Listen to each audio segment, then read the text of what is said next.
हर चीज़ की एक उम्र होती है, चाहे वो बिजनेस हो, एक फैसला हो या एक मशीन हो। समझदार वो नहीं जो आखिर तक चिपका रहे। समझदार वो है जो वक्त रहते अगला कदम उठा ले।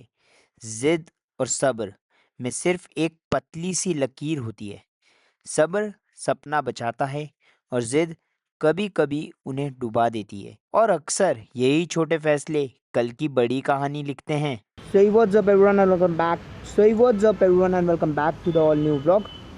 आज बैंक आ रखे थे एंड बैंक में अपना काम दरअसल में आप लोगों को पता है करंट अकाउंट ओपन अप कराने का प्लान चल रहे थे, तो वही कराने आए थे भाई।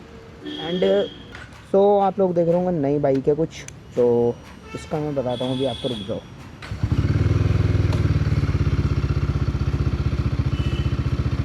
2 मिनट रुक जाए।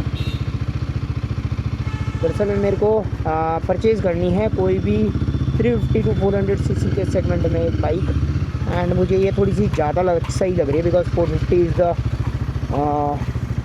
Sweet spot for me.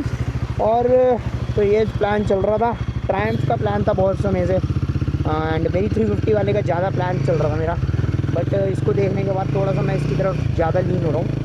And अभी ये देखना है कि ये बाइक मेरे को ठीक लगती है या नहीं। हालांकि फर्स्ट कल शाम को दे दी थी लव्य भाई ने मेरे को। हाँ, ये बताना भूल गया मैं भाई, ये अपने भाई की है लव्य की, तो भाई ने अपने आप ही कह दिया था भाई कि तुम 1-2 दिन मेरी वाली चला के देखना, तब पता लग जाएगा तुम्हें, थोड़ा सा आइडिया लग जाएगा। तो बस आज थोड़ा सा आज चला लूँगा, थोड़ा सा कल चला लूँगा, फिर वापस दे देंगे एंड अपनी वाली हम बुक करा लेंगे। और मैं ये माइक ना इधर रखना भूल ही गया, माइक मेरा वहीं का वहीं रह गया था। तो आई होप वॉइस क्लियर होगी बिकॉज अब बम्पर टू बम्पर ट्रैफिक में बहुत सारी चीज़ें इस बाइक की पता लगने वाली है।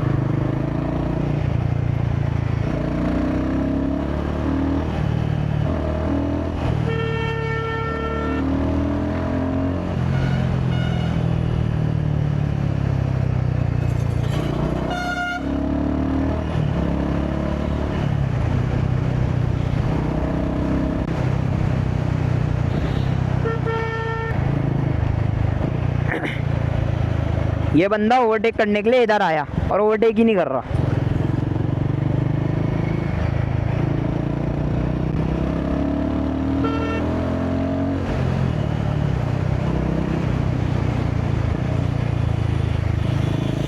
भाई रॉयल एनफील्ड की बाइक वैसे मेरे पास 650 सीसी वाली है, अपनी जीटी है, बट उससे ज़्यादा बेटर मुझे मतलब ये थोड़ा सा रिफाइंड इंजन है इनका। शेरपा वाला जो इंजन आया इनका वो बहुत ज़्यादा रिफाइंड है भाई, मतलब ब्रेकिंग में भी बहुत ज़्यादा इंप्रूवमेंट कर दिया रॉयल एनफील्ड में, और सस्पेंशन में भी।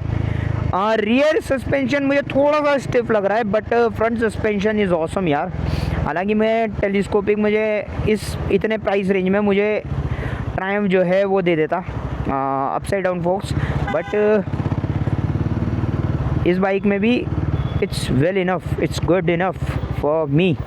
और भाई थोड़ा सा मैं अगर आप लोगों को बताऊं तो ये बाइक या फिर इस सेगमेंट की बाइक लेने का पर्पस ये है कि जो भी ट्रैवल प्लान्स होंगे वो ट्रैवल प्लान्स मतलब इन द सेंस कि अब टूरिंग थोड़ा सा मैं करने वाला हूँ, एंड थोड़ा सा कुछ अलग हटके करने वाले हैं।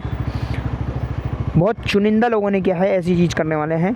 इसका ना टर्निंग रेडियस बस थोड़ा सा मुझे वो लग रहा डाउटफुल सा, ना डाउटफुल तो नहीं कहेंगे बट थोड़ा सा कम है मेरे हिसाब से, बिकॉज़ मेरे पैरों की दिक्कत है भाई, आप लोगों को पता ही है।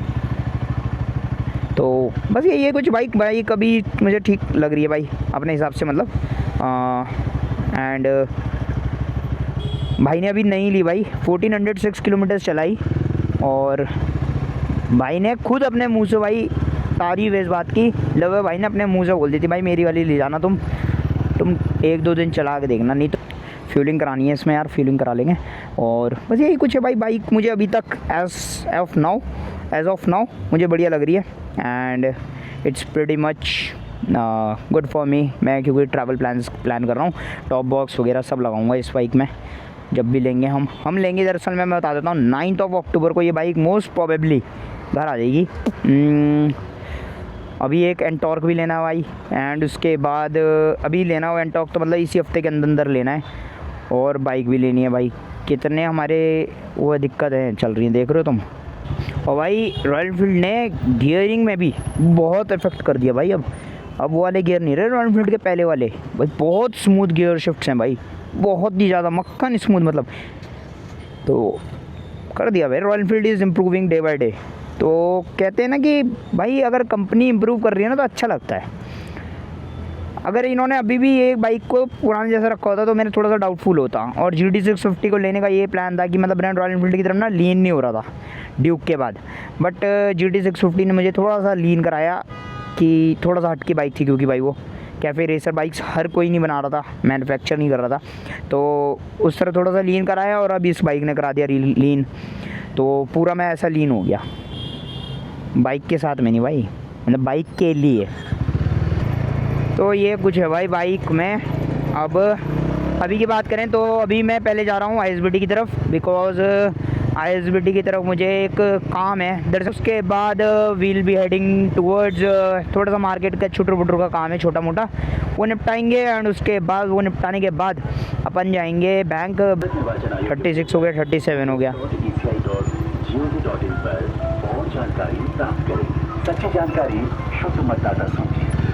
यार रॉयल एनफील्ड को ये क्लस्टर ना इधर को कर देना चाहिए था, सेंटर में रखना चाहिए था, मतलब पता नहीं क्यों नहीं किया होगा भाई।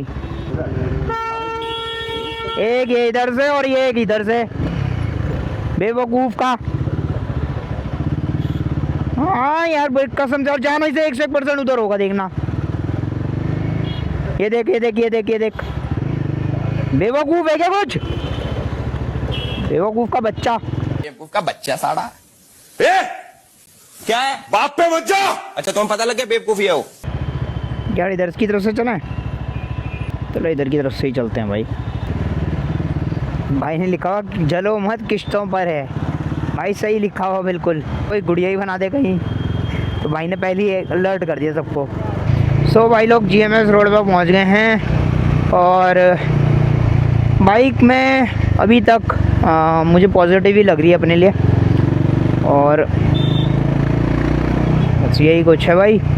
On my left hand side is saffron leaf, fire साहब के फ्रेंड का है ये, और लकड़ी का काम था एक्चुअली में इनका, but they switch the business. और इसीलिए मैं बताता हूँ कि टाइम रहते कभी कभी बिजनेसेस को स्विच कर लेना चाहिए। तो टाइम रहते आप अगर बिज़नेस को स्विच कर लोगे तो आप प्रॉफिट में रहोगे, बिकॉज़ लकड़ी का काम जो था ना वो अब आने वाले टाइम में लकड़ी का काम रहेगा नहीं ज़्यादा, क्योंकि लकड़ी बहुत कम यूज़ करते हैं हम लोग भी। अपने घरों में तो यूज़ कर लेते हैं, बट जो बिल्डर फ्लोर्स वगैरह हम बनाते हैं या फिर इंडिपेंडेंट विलास बनाते हैं तो उसमें कई जगह लकड़ी लगाते हैं, कई जगह पे मतलब फ्लैट्स वगैरह में तो फेनेस्ट्रा ही लग रही है UPVC या फिर एल्यूमिनियम प्रोफाइल में। और यही कुछ है। मैं अपने प्रोजेक्ट में अधिकांश जगह पे लकड़ी यूज़ करता हूँ, बट थोड़ा सा बचते हैं अब लोग लकड़ी लगाने से, बिकॉज लकड़ी में दीमक लग जाती है, और दीमक हमारे यहाँ देहरादून में बहुत है। तो इसलिए they switch the business to hotel industry. और अब इनके एयरबिनबी वगैरह भी हैं, कैफ़े भी है एक इनका डाइवर्जन पे। क्या करूँ, यहाँ से चलूँ आगे से चलूँ? आगे से ही चलता हूँ, अब तो यहीं से चलना पड़ेगा भाई। यार इलेक्ट्रिक का मैंने ना एक दो जगह और बात करी चेतक से रिलेटेड ना, तो 2-3 ओला वालों ने भी यही बोला कि हमारा भी यही पार्ट उड़ गया। मेरा दरअसल में कुछ पार्ट ख़राब हो गया उस चेतक में, और बजाज के पास वो पार्ट की अभी अवेलेबिलिटी नहीं है अगले 2 महीने के लिए, और इसी वजह से मुझे एंटॉर्क ख़रीदना पड़ रहेगा, बिकॉज़ मेरा स्कूटर के बिना काम नहीं है। मेरे को 2 व्हीलर में स्कूटर घर में चाहिए ही चाहिए, बिकॉज़ एक तो मेरे पास वो एक्टिवा मेरा नहीं है, वो एक्चुअली में मेरी सिस्टर का है, वो सिस्टर को भी यूज़ चाहिए होता है। और उसके अपार्ट मुझे एक और एक्टिवा जेक्ट और 2 व्हीलर चाहिए, तो स्कूटर चाहिए मतलब। तो वो उसके लिए मुझे, क्योंकि कभी मेरे को मार्केट के अंदर के काम होते हैं तो अंदर के काम हो नहीं पाते, बाइक में तो बिल्कुल ही नहीं हो पाते। और तो उसके लिए मुझे स्कूटर ही चाहिए, और स्कूटर के लिए अब हमें लेना पड़ेगा स्कूटर। वो एंटॉर्क इसीलिए लेना पड़ रहा भाई, मतलब देख रहे हो कि परेशान हो रहा, थोड़ा सा परेशानी झेल नहीं रहा मैं। यार कितना गर्म हो रहा है यार। 1 hour later. तो भाई लोग यहाँ से निकल चुके हैं, काम निपट चुका है। अब GMS रोड की तरफ जाना है और उसके बाद शीज़ो की अपना जो शिट्ज़ो है उसकी मेडिसिन लेनी है भाई। मेडिसिन लेना ज़रूरी है उसकी बेचारी की यार, उसके लीवर की लेनी है एक तो। अरे अरे अरे टकरा ही रहे अंकल तो कतई एक्टिवा वाले भैया से अपने। मौसम कैसा हो गया भाई। चार धाम यात्रा पंजीकरण नया गांव पेलियो। चार धाम का रजिस्ट्रेशन यान पेलियो में क्या कर रहा भाई। भाई रखो तो उसे ऐसी जगह रखो ना भाई जहाँ पे उसका यूज़ हो सके। अब कोई बंदा मान लो किसी और उससे आ रहा है, स्टेट से आ रहा, तो वो पेलियो जाके क्या करेगा। पहले उसे ऑन द गो में रखो ना, कहीं ऐसी स्वीट स्पॉट रखो जहाँ पे जाने वाला केदारनाथ बद्रीनाथ या जहाँ भी जा रहा है जाते जाते ही रजिस्ट्रेशन हो जाए उसका। समझते नहीं ना, पर क्या कर सकते हैं।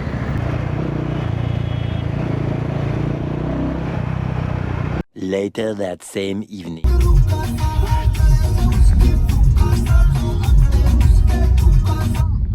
सो भाई लोग उसके बाद जो आपने लास्ट देखा था उसके बाद अब एक्चुअली में बारिश पड़ी थी बड़ी घमासान वाली। उसके बाद कपड़े चेंज करने घर आया, घर के बाद फिर मीटिंग के लिए गया। अब मीटिंग से चल रहा हूँ यार, कैसा हो रहा है। और मीटिंग से चल रहा हूँ अपने एक जगह पे, वो निपटाते हैं, वो काम भी निपटाना ज़रूरी है। उसके बाद चलेंगे बैंक नहीं है भाई। सुबह आपको बताया भी था बैंक जाना है, बैंक गया नहीं था, अब जाऊँगा बैंक। 3:30 हो गए, चाय भी गाड़ी में ही लेके घूम रहा भाई मैं। देखो कितना बिजी स्केड्यूल चल रहा माना भाई तुम्हारा यार, इतना बिजी मत रहा करो यार।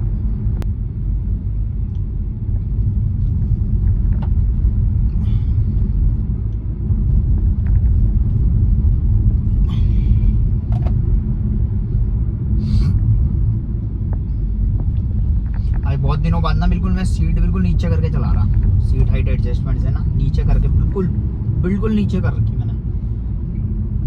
मुझे भी थोड़ा सा देखने में भी अजीब सा लग रहा, ये उधर कहाँ जा रहा भाई। मतलब कैमरे में जब देख रहा हूँ तब मुझे फील हो रहा कि हाँ भाई मैंने सीट के साथ में खिलवाड़ कर रखी। आप लोगों को पता लग रहा होगा कि नहीं पता नहीं भाई। जिस दिन मैं घर पे रहता हूँ ना भाई लोग, दिन भर मतलब दिन के समय पे, मतलब जैसे मान लो काम जल्दी निपटा लिया मैंने, 12-1 बजे करीब मैं ऑफिस से घर चले गया, उस दिन मुझे ना नींद आ जाती है भाई। मैं घर में रहता हूँ ना, मुझे नींद रहती है, और बाहर निकल जाता हूँ घर से तो मैं एक्टिव रहता हूँ पूरा। क्यों होगा ऐसा मेरे साथ में, क्या लगता है तुम्हें, क्या चक्कर होगा ये। एक दिन जात का टापगी में 18 छोरे। सो भाई लोग कर लिया है, काम कर लिया है, बैंक का काम निपटा लिया है। एंड एक बुकिंग देनी थी वो भी कर दी है, एंड टॉक की मैंने बताया था ना आपको, तो उसकी भी बुकिंग दे दी है। एंड देखते हैं, कह रहे हैं कि फर्स्ट वीक ऑफ जुलाई में दे देंगे मुझे, तो let's see, hopping best for everything. Okay guys, okay माना भाई, चलते हैं भाई। अब घर की तरफ जा रहे हैं, भाग रहा हूँ घर की तरफ। बारिश बड़ी कैडी हुई आज, पर गर्मी भी उतनी बढ़ी भाई। 30 डिग्री टेम्परेचर हो रहा अभी भी, और वैसी वाली गर्मी हो रही है भपकारे वाली।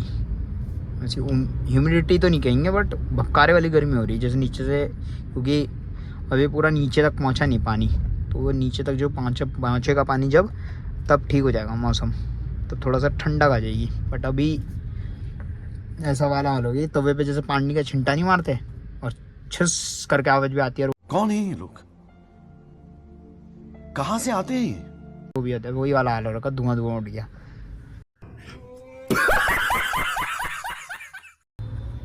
चलते हैं भाई अब घर को, थक भी गया बहुत आज। पहली दफा जब नजरें मिली लगा मन का है मेरे कुछ वहम, दूसरी बार तुमसे मिलते ही लगा खोया दिल मैंने, खोया मेरा चैन, अब मेरी बस तुम ही हो एक ख्वाहिश वीराने।